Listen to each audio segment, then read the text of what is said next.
संतोषराव देशमुख यांना मी हा माझा विजय समर्पित करतो.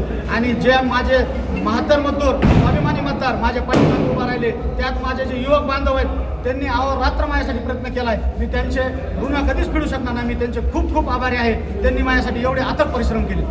या दरम्यान तुमच्यावर काही आरोप झाले होते, त्या आरोपाचं उत्तर कसे झालं? त्या आरोपाचं उत्तर माझ्या मतदारांनी देऊन टाकले त्यांना. आता त्यांनीच लाज वाटायला पाहिजे आपण काय आरोप केले आणि काय झालं. माझा मतदार स्वाभिमानी होता, माझ्या मतदारांनी त्यांना उत्तर देऊन टाकले. आता विजय कुणाला समर्पित करतात? विजय हा मी माझ्या माझ्या 72 मतदारांनी माझ्या मागे उभा राहिलेत त्या सर्व 72 मतदारांना मी माझा हा विजय समर्पित करतो. CSR fund